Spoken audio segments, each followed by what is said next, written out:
Comment investir avec son conjoint ou sa conjointe, avec son partenaire, comment investir un couple, c'est ce qu'on va voir dans cette vidéo. Mais attendez, je vois qu'il y a beaucoup de personnes qui regardent nos vidéos mais qui ne sont pas abonnés. Donc, cliquez sur le bouton rouge en bas, s'abonner et mettez un like, le pouce vers le haut pour pouvoir faire en sorte que cette vidéo soit mieux référencée. Donc dans cette vidéo, on va parler des techniques pour pouvoir investir ensemble en couple, parce que tôt ou tard sur votre chemin, si vous voulez aller vite, aller loin, vous allez investir avec une autre personne et souvent c'est le conjoint ou la conjointe. Donc cliquez bien sur cette vidéo. Dans cette vidéo, on va parler des moyens de communication.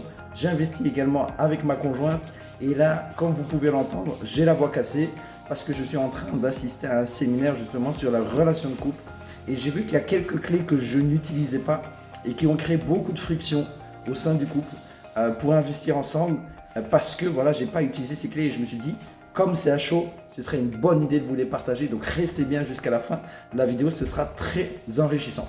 Bon, déjà, investir en couple, qu'est-ce que ça veut dire? Il y a plusieurs manières d'investir en couple. Ça peut être votre conjoint ou votre conjointe vous prête de l'argent pour payer vos frais de notaire, des travaux, et vous allez continuer d'investir. Donc la technique dans ces cas-là, c'est de faire ce qu'on appelle une reconnaissance de dette. Alors, il y a plusieurs méthodes. Vous pouvez la faire authentifier auprès d'un notaire, ou bien vous pouvez faire simplement un contrat de gré à gré. C'est 1 à 2 pages grand maximum. En général, 1 page, ça suffit. Et dans lesquelles vous allez indiquer les conditions de remboursement, les durées, à quel moment vous allez rembourser votre conjoint ou votre conjointe. Donc ça, c'est s'il y a apport de prêt. Il y a aussi la technique des affectations hypothécaires. Donc mettre en garantie le bien du conjoint ou de la conjointe. Donc nous, c'est ce qu'on a fait dans notre cas, c'est qu'on a mis les biens en garantie de ma conjointe pour acheter un bien ensemble au final. Et donc elle a fait refinancer, puisqu'on a tout fait sortir des banques historiques et on a fait refinancer. Donc il y a un crédit que elle gère, on l'a fait en termes fixes au passage, petite parenthèse, et nouveau crédit, on l'a fait évidemment à nos deux noms. Donc ça, c'est affectation hypothécaire, c'est la deuxième astuce. Et donc le nouveau bien, on l'achète en pleine propriété à 50%, 50%.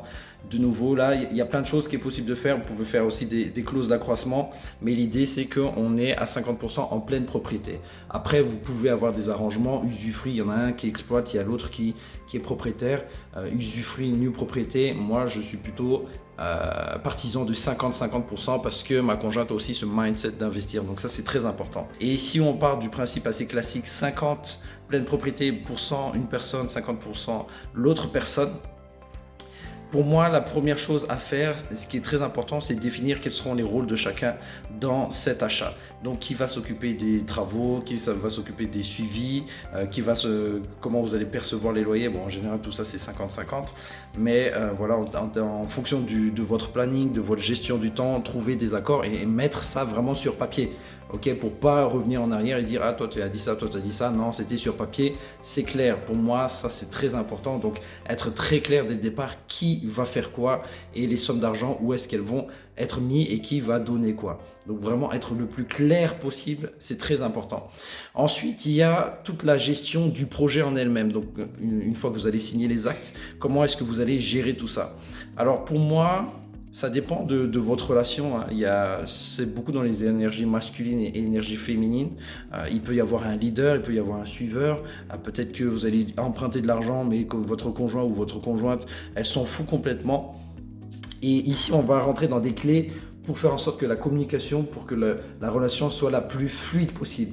Combien de personnes j'ai rencontré, des personnes qui déjà ils n'ont pas le support, le soutien de leur conjoint ou leur conjointe dans leur projet. Donc ils viennent voir et je les vois qu'ils sont assez tristes, ils sont assez tristes parce qu'ils n'ont pas le support, le soutien. Ok, ils ne demandent même pas d'investir avec leur conjoint ou leur conjointe.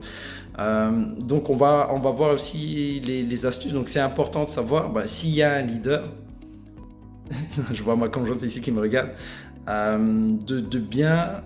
De bien communiquer, ça c'est une chose très importante. Donc au fur et à mesure, et de rassurer et communiquer, c'est quelque chose de très important en fonction de l'implication de votre conjointe ou vos conjointes. Donc moi je recommande toujours qu'il y ait au moins un leader ou quelqu'un qui soit vraiment fort. Donc quoi qu'il arrive dans ce projet, il soit là, il soit présent dans le deal, il rassure le conjoint ou la conjointe dans le deal, se dire écoute, ça va aller, on va trouver des solutions, t'inquiète pas, ça va vraiment dans apporter de la sécurité au fait au conjoint, aux conjointes. Au lieu de se dire, oh, elle est négative, oh, elle est comme ça. Ça, on le voit beaucoup au niveau des énergies féminines. C'est ce que j'ai appris dans le séminaire. Pour moi, c'était une révélation. La femme, voilà, elle amplifie énormément les émotions. En général, ça casse la tête, ça casse les pieds à l'homme qui est plus masculin, en fait, à l'énergie masculine dans le couple. Et en fait, non, il suffit juste de comprendre, de rassurer la personne dans ce deal. Okay, donc ça, c'est une mission très importante. Bien identifier les énergies dans votre couple, comment vous fonctionnez. Déjà, il y a les énergies au travail et puis il y a aussi les énergies dans le couple. Deuxième point, c'est avoir ce qu'on appelle une communication empathique. C'est-à-dire être vraiment dans l'écoute et essayer de comprendre ce que ressent l'autre personne.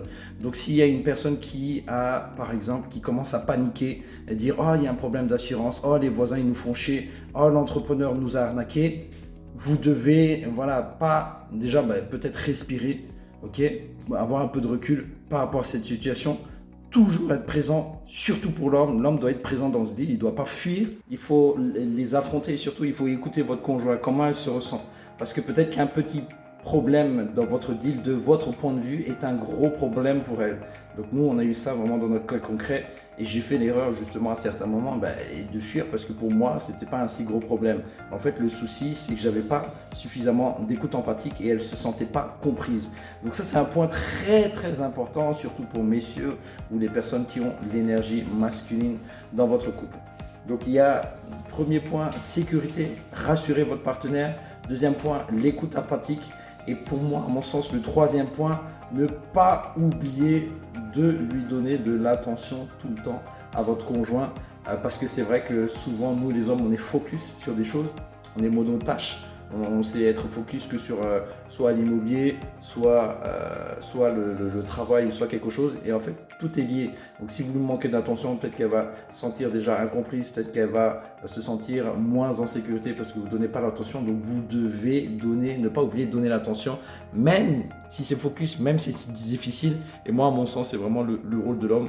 Donc pour moi, c'est des clés qui vont vous permettre d'investir de manière la plus fluide, pouvoir communiquer sur vos projets. Ça s'applique énormément dans l'immobilier parce que voilà, ça ne se passe pas, surtout quand on n'est pas formé ou quand on investit solo ou quand l'autre personne, elle n'est pas avec vous. Souvent, elle va vous envoyer des pics, elle va vous challenger. Et vous, en tant qu'homme, en tant qu'énergie masculine, en tant que leader, si c'est vous qui avez eu l'idée, si vous êtes formé, vous n'êtes pas venu avec votre conjointe, ici ça s'adresse dans le cas où vous n'êtes pas venu à nos séminaires, vous n'êtes pas membre du club en couple, il n'y en a qu'un seul ou une seule qui est dans le deal, ou même quand bien même vous inscrivez ensemble, peut-être qu'il y en a un qui va plus suivre que l'autre. Vous devez vraiment apporter ces points. Donc, si vous aimez ce genre de contenu, abonnez-vous de nouveau, cliquez sur le bouton rouge, ça ne vous coûte rien, et cliquez sur la petite cloche pour être sûr de recevoir ce genre de contenu. Mettez-moi un like si vous avez aimé cette vidéo, mettez-moi un dislike si vous n'en avez rien à faire de ce genre de vidéo. C'était Maëri, on se retrouve la semaine prochaine, on se retrouve bientôt pour une prochaine vidéo. Ciao!